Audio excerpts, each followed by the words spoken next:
할렐루야. 아멘. 참으로 감사한 것은 한국 사회와 교회가 우려했던 차별금지법안이 지난 19일 철회되었습니다. 아멘. 하지만 모 당은 가을 정기국회에 다시 발의하겠다라고 그들의 의지를 밝혔습니다. 여러분, 이렇게 뜨거운 감자와 같은 이런 차별금지법안, 좀 시간이 지나면 식어지겠거니 하는 식의 정치적인 꼼수를 부리는 것, 그렇게 좋아 보이지가 않습니다. 이 차별금지법은요, 기독교만 반대했던 것이 아닙니다.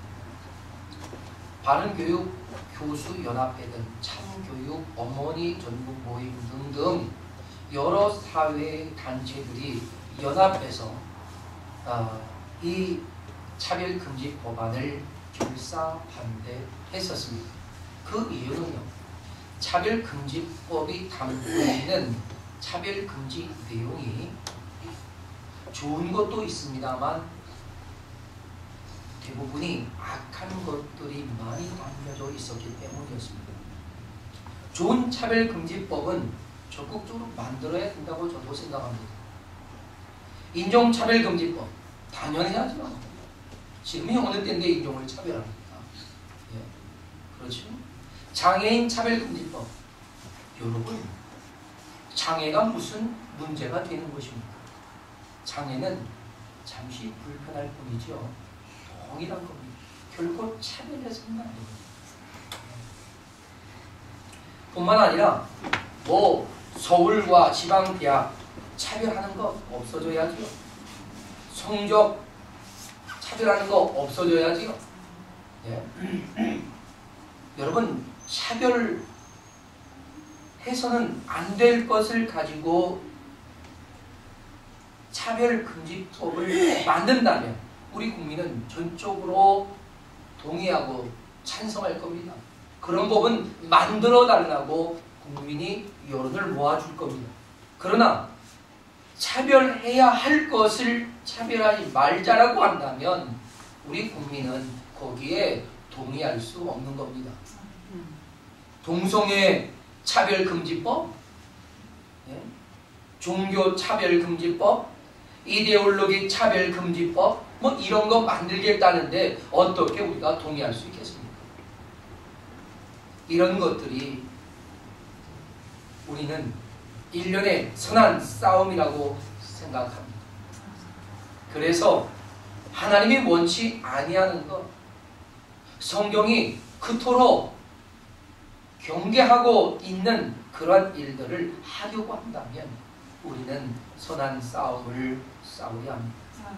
그렇다고 우리가 무력으로 폭력을 행사하며 싸우라는 것은 아닙니다. 우리는 기도하며 또한 반대의 소리를 높여줌으로 우리는 하나님의 뜻을 이루어가야 하는 것입니다. 아멘. 여러분, 우리는 오늘 바울 사도가 자신이 순교할 날이 멀지 않은 것을 알고 그의 사랑하는 믿음의 아들이었던 디모데에게 유언과 같은 말씀을 전한 디모데 후서 4장 1절로 8절의 말씀을 통해서 우리가 정말 싸워야 할 선한 싸움이 무엇이었는가 하는 것을 우리가 깨달을 수 있기를 바랍니다. 아멘. 바울은 디모데에게 선한 싸움을 싸울 것을 당부했어요. 바울에게 있어서 선한 싸움은 그럼 무엇이었을까요? 그것은 당연히 예수 그리스도의 십자가와 부활을 증거하는 일이었습니다. 오늘 본문 4장 1절은 바울이 강력한 그의 의지가 담겨진 엄한 명령으로 시작되고 있습니다. 하나님 앞과 그리스도 예수 앞에서 재림과 하나님의 나라를 두고 엄히 명한다, 이런 얘기입니다. 이 명령은 사실 바울에게서 난 명령이 아니라 하나님과 예수 그리스도에게서 난 것임을 사실 증명하고 있는 것이다 라고 할 수가 있습니다. 네. 여러분, 그렇다면 바울이 그토록 엄중히 명령하는 것이 무엇인가 하는 것. 하나님 앞과 그리스도 앞에서 이토록 엄중하게 명령하는 것이 뭡니까?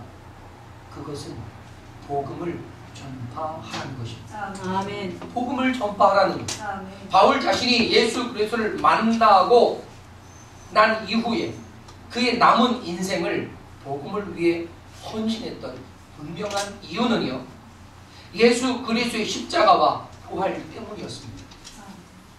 이것이 자신이 그토록 유대교에 심취할 수 있었던 하나님의 언약, 그 하나님의 언약이 분명히 성취한 것인 것을 그가 확신하고 확인했기 때문입니다. 아멘. 그래서 그는 유대교에서 기독교로 확신을 가지고 개종할 수 있었던 겁니다.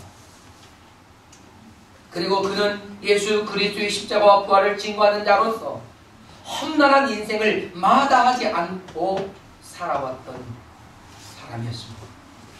바울에게 있어서 복음은 그야말로 그의 인생의 천지개벽이었습니다. 바울에겐 이 복음은 희미한 안개 속에 살았던 그가 그 안개 속을 빠져나온 것 같은 상쾌함입니다. 바울에게 있어서 이 복음은 죽은 자를 살리는 절대적인 능력이었습니다. 그래서 바울이 복음을 전하기 위해 그는 자신의 전생을 헌신했던 겁니다.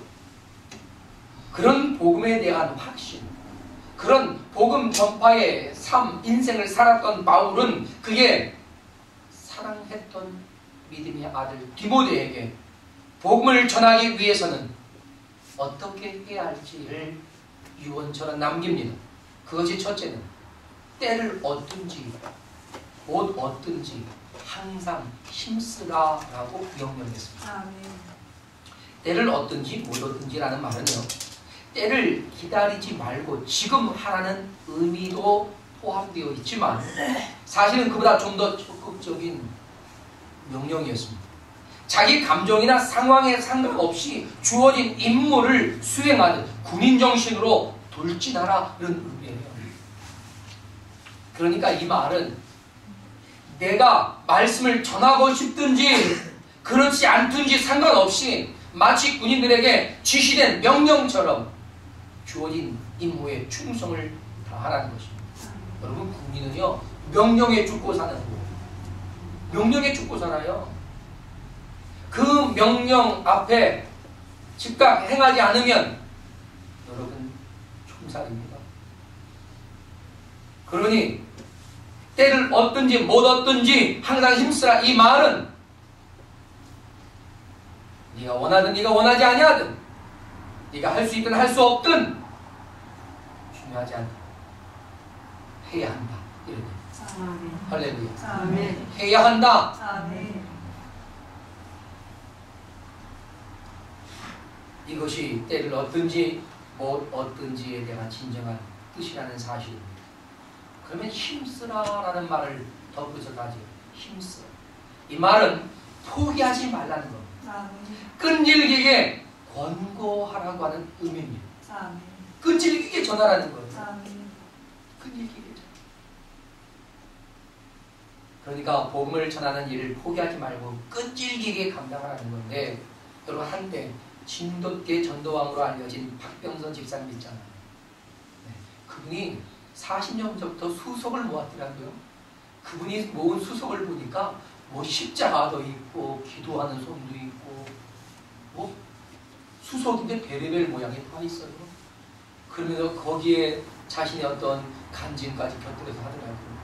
그런데 여러분 잘 아는 것처럼 이 진돗개 전도왕 박병선 집사님 한 번 물면 놓치지 않아요. 아주 끈질기게 전도하는 유명한 분입니다. 그런데 여러분, 이렇게 한 번 물면 놓지 않은 진돗개 전도 법은 바울이 원조입니다. 할렐루야. 아멘. 바울이 원조예요.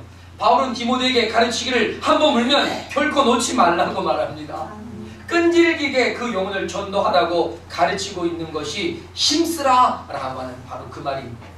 할렐루야. 아멘. 그래서 바울은 복음 전파를 위해 두 번째 노하우를 전수하는데 그것은 범사에 오래 참음과 가르침으로 하라라는 것이었습니다. 아멘.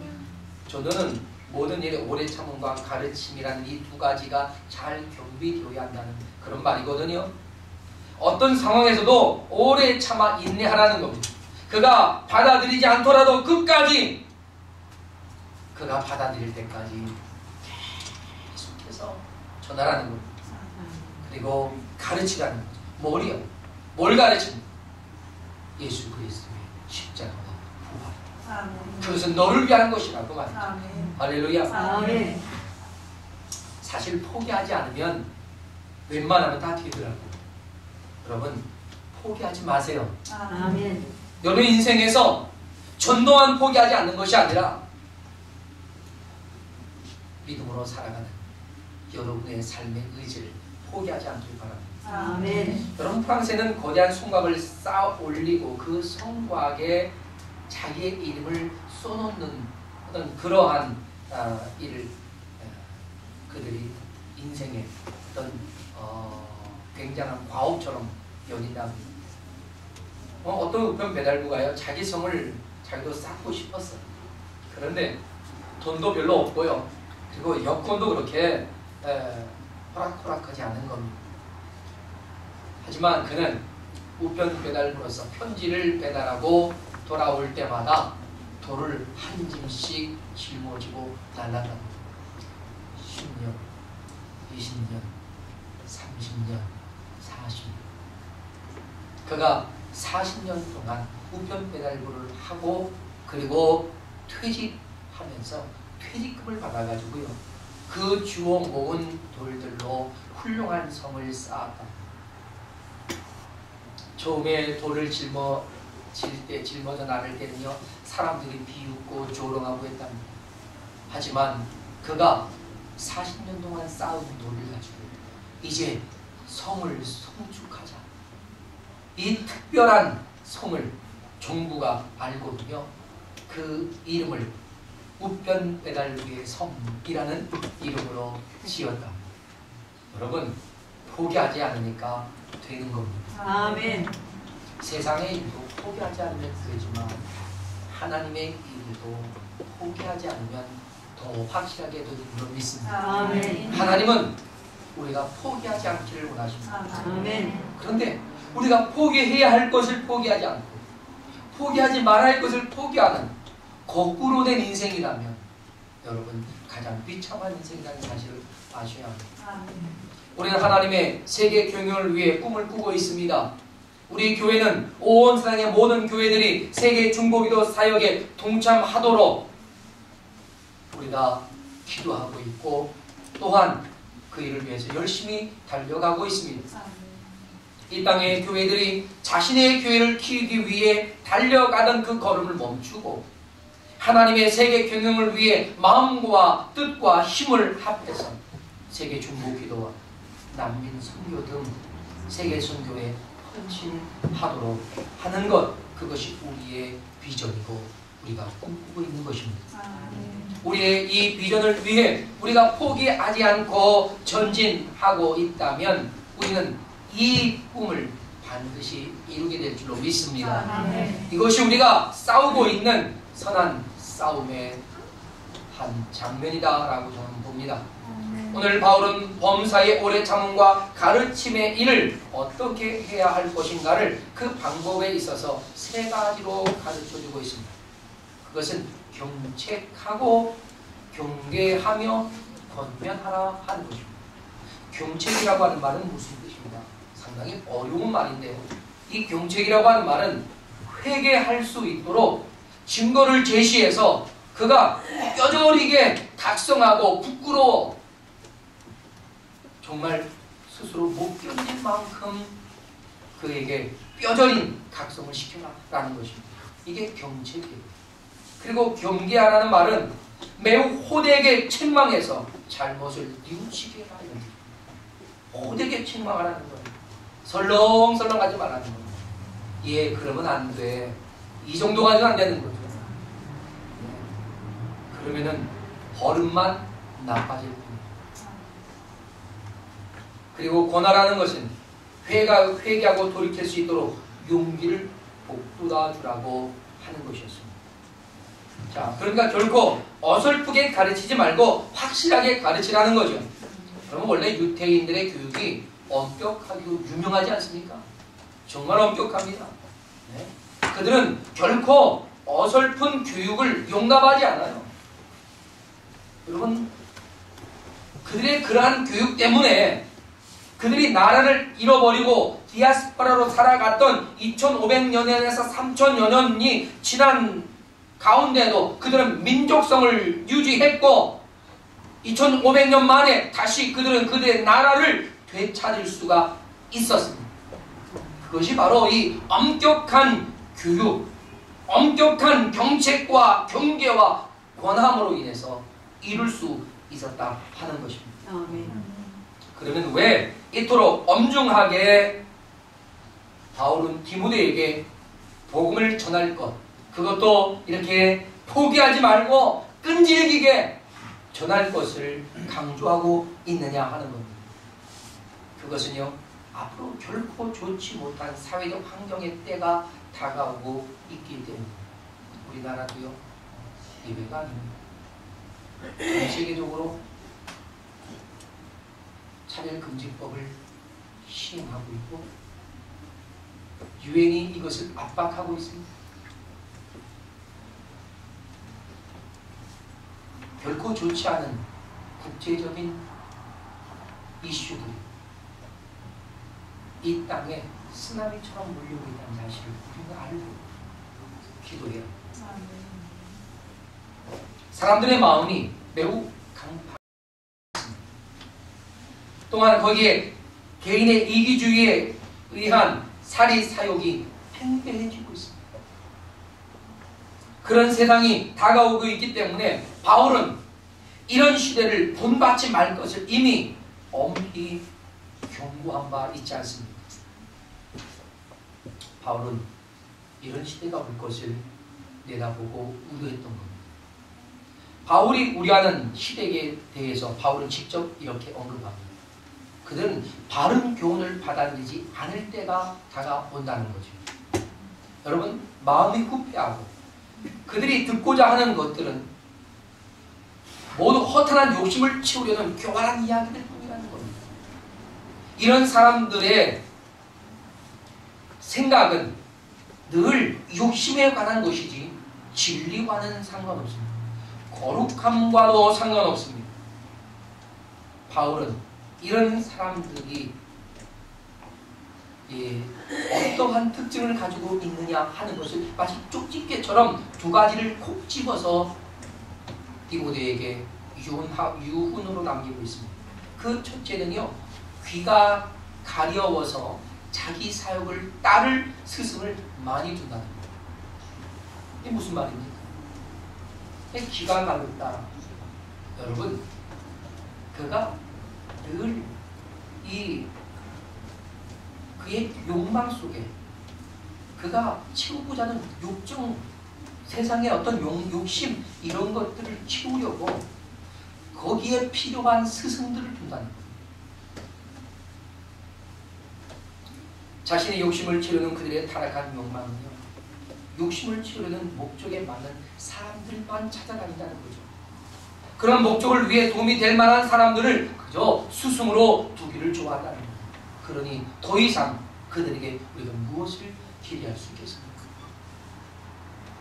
둘째, 그 귀가 진리에서 돌이켜 허탄한 이야기를 듣고 좋게 여겨 따라간다는 겁니다.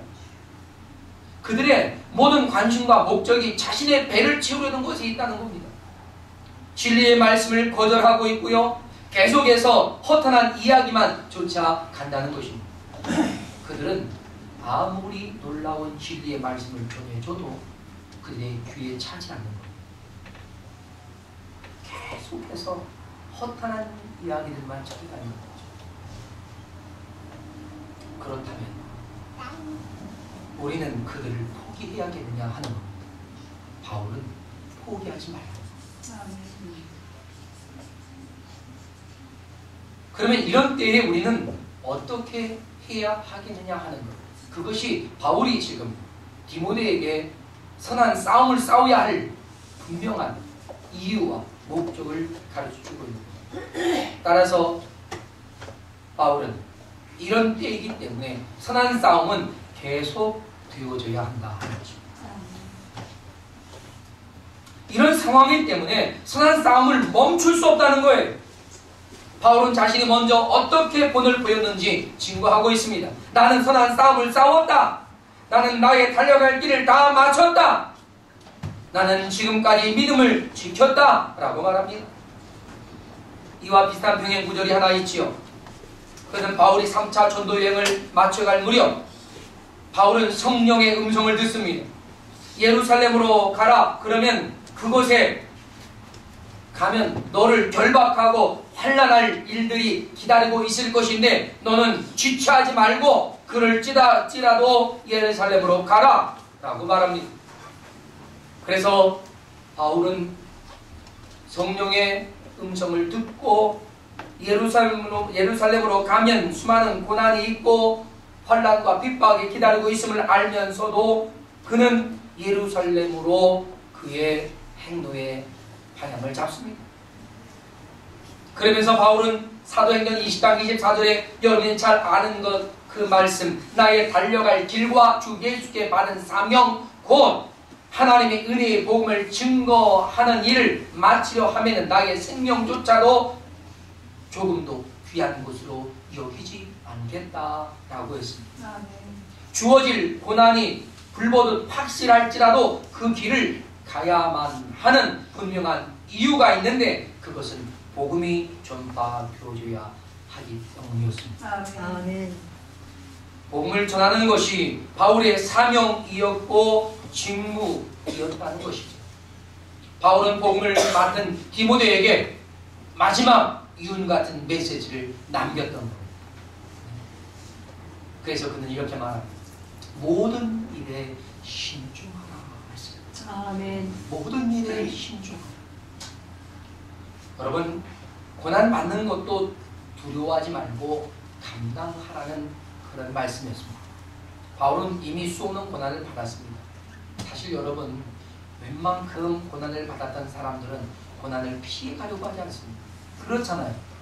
여러분이 고난에 힘겨웠던 그 경험들을 가지고 있다면 여러분 피하려고 하지 않습니까? 그렇죠? 그러나 그 고난에 분명한 목적이 있다면 상황은 좀 달라지죠. 자신이 당하는 고난은 장차 나타날 영광과 결코 비교할 수 없을 만큼 그 영광에 비하면 내 고난은 아주 작은 것에 지나지 않는다라고 여겨줄 수 있는 것, 그것이 사명자의 인생입니다. 바울은 자신을 하나님께 부어드리는 전제의 제물로 여겼던 것을 고백합니다. 나는 전제로 드려졌다라고 하고, 전제가 뭡니까? 포도주나 독주를 번제단에 부어드리는 제사. 이것은 희생제사의 마지막 부분을 마무리 단계로 하는 제사법입니다. 그러니까 이것은 바울 자신이 자신의 피를 하나님의 전제로 부어드리겠다 하는 것이죠. 순교의 자리로 나아가고 있음을 말하는 거예요. 그런데 이미 그 제물된 나를 다 부어드리고 있다. 다 부어드렸다. 이런 얘기예요. 자신을 제물로 한 이 전제의 마지막이 보인다. 이런 얘기예요. 그러니까 지금 그는 그 전제의 삶을 살아왔다는 거죠. 부어드리고 있는 삶을 살아왔다. 내가 예수 그리스도를 나의 구조로 영접한 이후에 그분을 증거하는 일, 그분의 십자가와 그분의 부활을 증거하는 그 일은 하나님 앞에 드리는 전제의 삶이었다. 이런 아멘. 부어드리고 있는 이것은 이미 그의 순교적인 행보가 시작되었을 뿐 아니라 마무리 단계로 가고 있는, 이제는 곧 순교의 시간이 다가고 있는 그 시점을 말합니다. 저는 이 말씀을 묵상을 하면서 자신의 죽음을 앞두고 이렇게 거룩한 시적 표현을 할 수 있다는 것이 목사로서 얼마나 부러웠는지 모릅니다.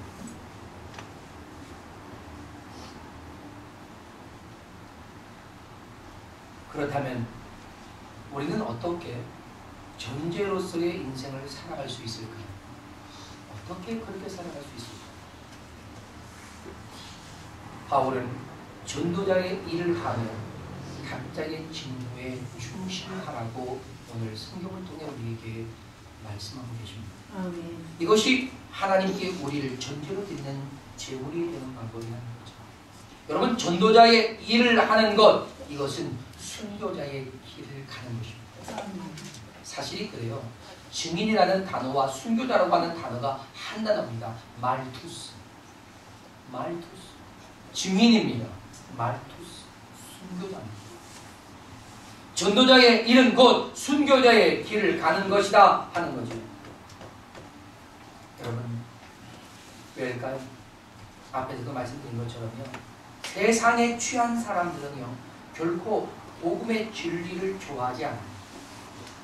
개인의 살이 사역을 만족시키려는 끝없는 탐욕에 이끌려가고 있기 때문일 것입니다. 그들의 욕망에 복음은 걸림돌이 될 것입니다. 그래서 복음을 거절하고 있고 복음을 증오하고 있고요, 안티 세력들이 자꾸만 더 많이 등장하고 있고, 복음을 전하는 자들을 그들은 거절할 뿐이 아니라 이제는 그들을 살해하는 일들이 세계 곳곳에서 일어나고 있다는 사실입니다. 그런 속에서 복음의 증인이 된다는 것은 결코 쉬운 일이 아닐 것입니다. 뿐만 아니라 이런 세상 환경에 물들어가는 우리 자신도 그러한 세상적인 것들을 포기하고 복음의 증인으로 살아가려고 하는 것, 그 일을 맡은 자로서 그 직분에 충실하게 행동하려고 하는 것, 이것은 순교자의 고통이 아니고서는 견딜 수 없는 것이다 하는 것. 그러니 복음을 전하는 전도자의 길은 순교자의 길을 걷는 인생이며 전제로 부어지고 있는 인생이라고 하는 것입니다. 우리는 하나님이 기뻐하시는 거룩한 산 제물로 드려질 것을 이미 바울 사도가 우리에게 권면한 말씀을 보았습니다. 우리는 나를 거룩한 산 제물, 하나님이 기뻐하시는 거룩한 전제로 부어드리는 그러한 인생으로 살아갈 수 있게 되기를 주님의 이름으로 축원합니다. 아멘. 바울은 이 길을 걸어왔습니다. 그리고 이제는 그의 길을 마무리를 지을 시점이 되어서 그는 두려워하고 있는 것이 아니라 큰 확신 속에서 기대와 소망을 가지고 있다고 증거합니다. 고린도후서 5장을 보면 바울은 내가 지금 여기에 있는 것보다 육신의 옷을 벗고 하나님 그곳에 가기를 원한다고 사모한다고 말합니다. 여러분, 그 기대와 소망이 바울이 주는 두 번째 유흥이었습니다. 성경 오늘 분명하게 말합니다. 의의 면류관에 가라 말합니다. 그는 의의 면류관을 받기를 확신하고 있고 자기만이 아니라 자기와 같은 길을 가는 모든 이들에게 주어진 의의 면류관을 기대하고 담대히 전진하라고 하는 것이었습니다. 바울이 그토록 자신을 전제로 드리며 순교자의 삶을 살아갈 수 있었던 것은 분명한 몇 가지의 이유와 그 확신 때문이었습니다. 그 첫째가 복음이 가지고 있는 능력 때문이었습니다. 다음은 복음이 가지고 있는 하나님의 사랑 때문이었고, 그리고 그 다음이 복음을 전하는 자들에게 주어질 하늘의 영광 때문이었다는 사실입니다. 이제 우리가 선한 싸움을 싸워야 할 분명한 이유를 알았습니다. 사랑하는 여러분, 저와 여러분이 예수 그리스도 안에서 하나님의 뜻을 이루어갈 선한 싸움을 싸워야 할 이 분명한 이유 앞에서 더 이상 망설일 이유가 뭐가 있겠습니까? 주님께서는 이런 우리에게 이렇게 격려하며 독려했습니다. 두려워하지 말아라. 아멘. 내가 너와 함께함이라. 아멘. 놀라지 말라. 나는 내 하나님이 됨이라. 아멘. 내가 너를 굳세게 하리라. 아멘. 참으로 너를 도와주리라. 아멘. 참으로 나의 의로운 오른손으로 너를 아멘. 내가 세상 끝날까지 너희와 함께하리라고 하셨습니다. 아멘. 그렇습니다. 사랑하는 여러분, 이제 우리 주님께서 명령하신 선한 싸움을 싸우기 위해 우리의 자신을 전제로 부어드리는 복음의 전도자의 삶 살아갈 수 있는 여러분 되시기를 주님의 이름으로 당부합니다. 아멘. 함께 일어나십시오. 그리고 기도하겠습니다. 우리에게 이미 시작된 이 선한 싸움을 멈추지 않고 포기하지 않도록 하나님의 도우심을 구하며 기도하기를 바랍니다. 하나님의 뜻이 이 땅에 온전하게 이루어지도록 나를 사용해달라고 함께 기도하며 나아가기를 원합니다. 시간 다같이 하나님 앞에 하나님이여 내 인생 내 삶 속에 함께 하시고 역사해 달라고 함께 시간 기도할 수 있기를 바랍니다. 다같이 시간 간절한 마음으로 기도하겠습니다. 하나님 아버지,